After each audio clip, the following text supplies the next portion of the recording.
everybody. It is Thursday and I am driving home from work.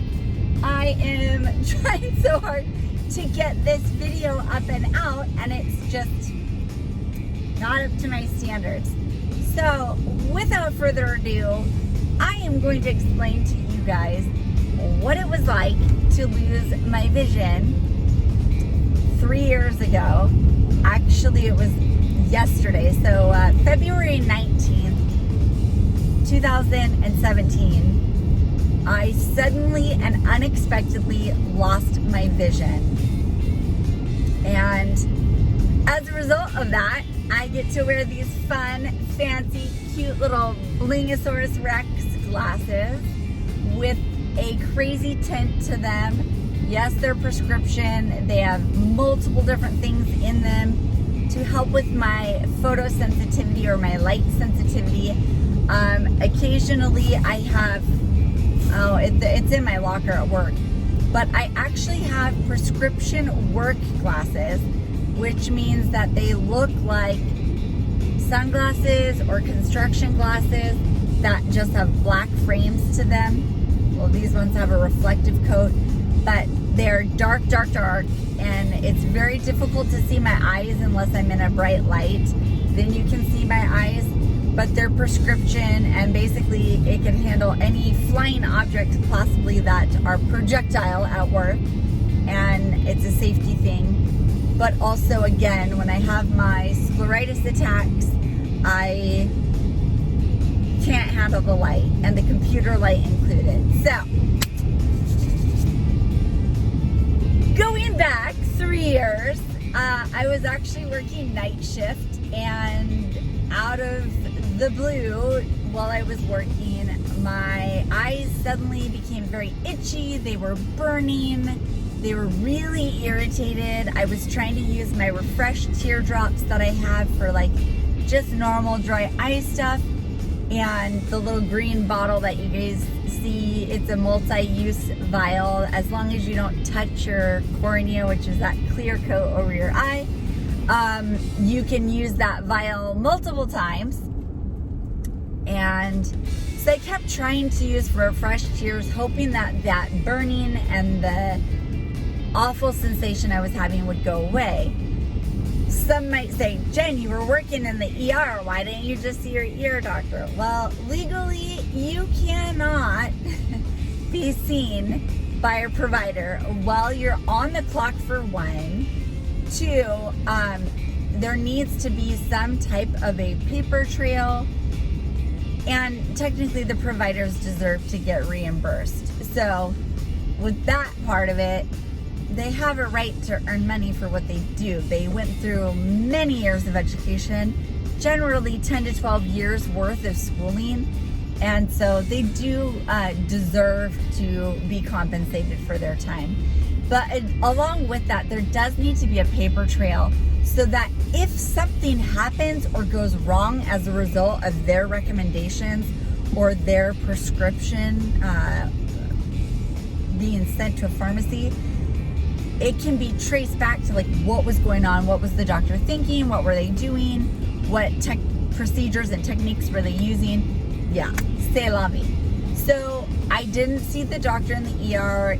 My doctor did notice that I was having some difficulty with my eyes. They were really red. They were, again, like I said, just burning and very uncomfortable. So I got off work, went home, took a shower like I always do, because it's gross to get off work and be potentially filled with bacteria and germs on your scrubs. So I showered, and then I hopped into bed and started to watch TV, which is my normal routine before going to bed as a night shifter. I usually will watch TV as I wait to fall asleep. And as I was watching TV, I noticed that in my periphery, I couldn't see a cotton picking thing. And then as the periphery comes in closer to the center of vision, everything was ultra blurry. I could barely see, like if I was trying to see a clear thing on the television, I had to squint my eyes and really try hard to focus on the one tiny little point that I could see in front of me on the TV. Otherwise, everything was absolutely blurry. I couldn't see anything. So, also along with that, one of the symptoms was that my eyes just felt like increased burning. It felt like sand was in my eyes at this point. I was using warm compresses. I was using ice packs with the towel, like protecting my skin, and nothing was helping. Nothing, absolutely nothing was helping to ease that pain and discomfort. So the next thing that happened, sorry, I had to make sure that my camera was still recording. So then I went to bed. I was like, forget it, I'm just gonna go to bed. The sun's coming up. It's so beautiful this morning, sans my dirty car. But the next thing I noticed was I went to bed, I woke up. I don't remember if I actually had to work that next night or not. I think I was supposed to work that night, but I woke up like before my alarm clock would have normally gone off. Generally somewhere around 3 or 4 in the afternoon, I set an alarm to wake up, set multiple alarms so I can snooze myself and give myself that wiggle room as I'm waking up. But I woke up before my alarm clock. And when I opened my eyes,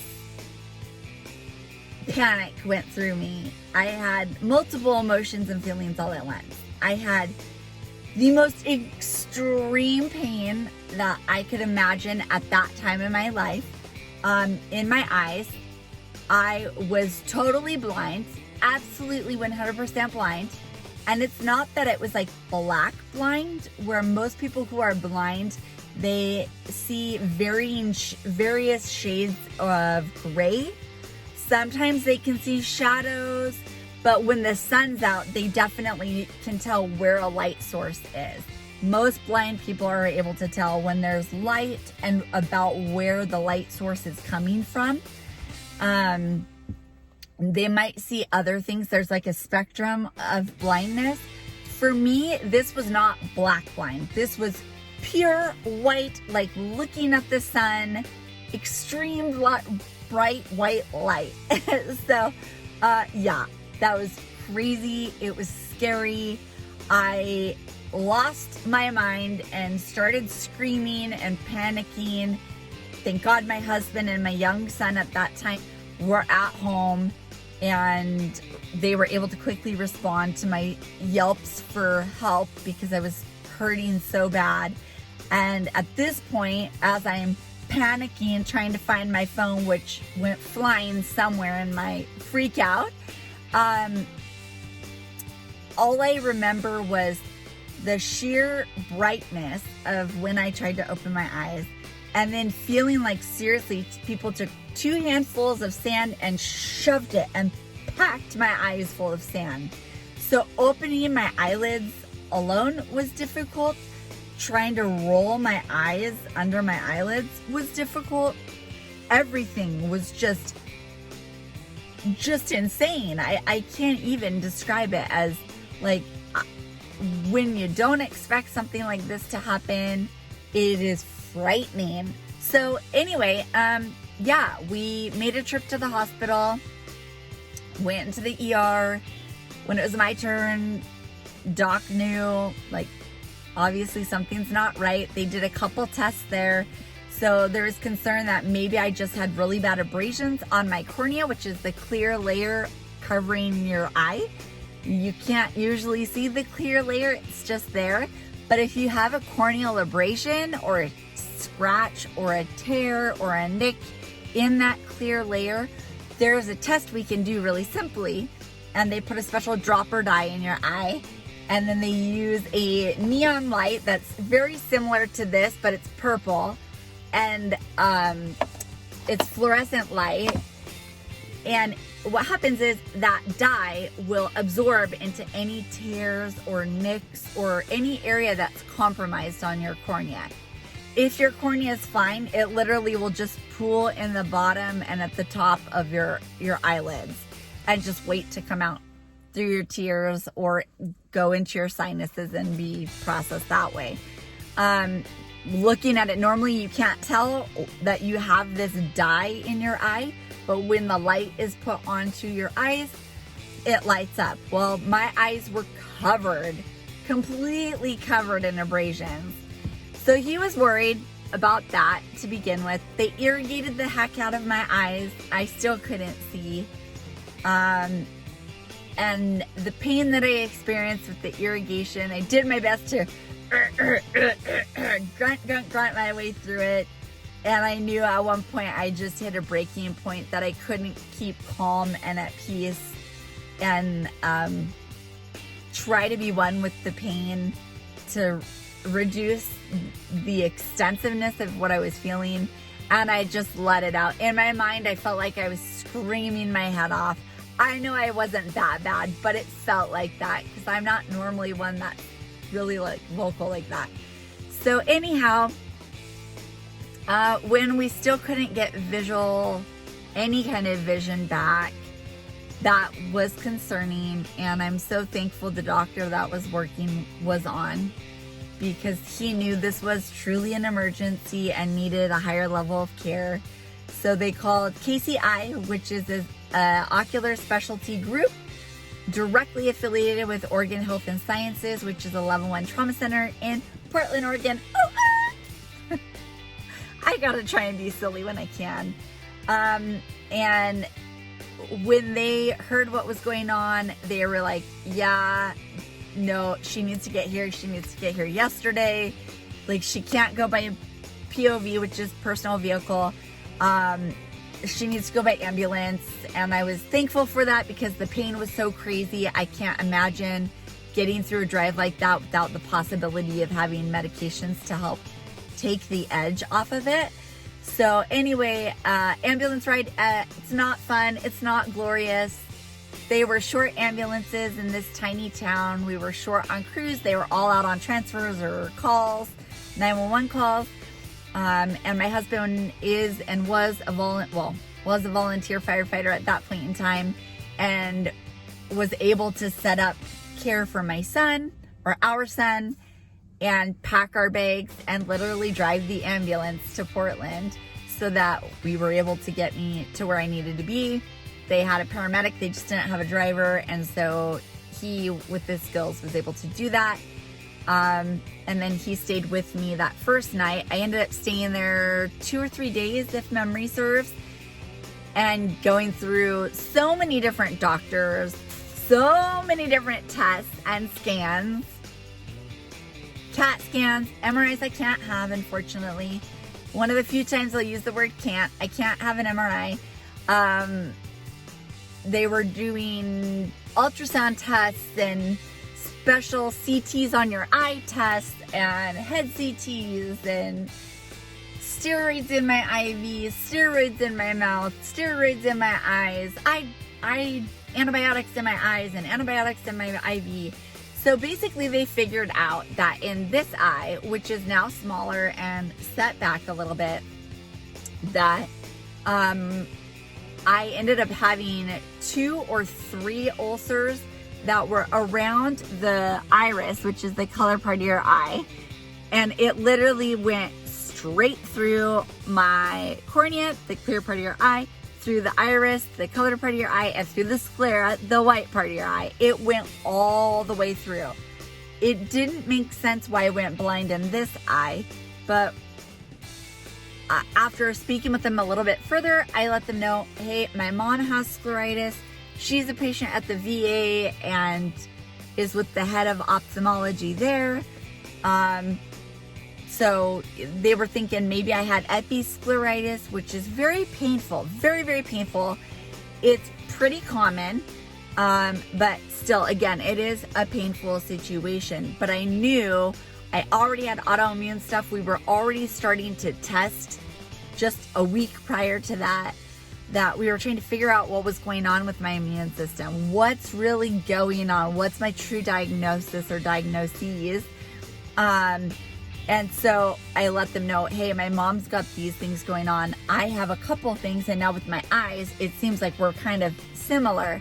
And so as they looked further, they were like, oh, you definitely have scleritis. So over the course of those several days, just multiple scans and tests, and every 30 minutes, and then at some point it was every hour, I was having nurses pry my eyes open because it was so painful and so swollen at that point, and putting drops in, and eventually my vision did come back. As a result, I have chronic scleritis. There are episodes where I'm normal like this. I'm finally able to deal with light in my eyes for the most part. My eyes are always sensitive, but I can handle it now. I just had a recent flare in January, but I'm getting to the point where I can handle light again.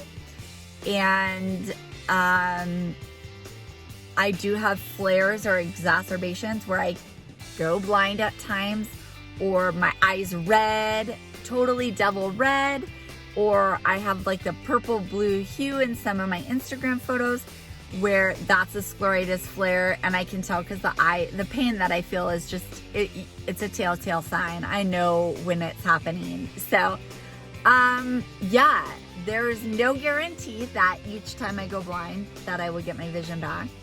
It's very scary.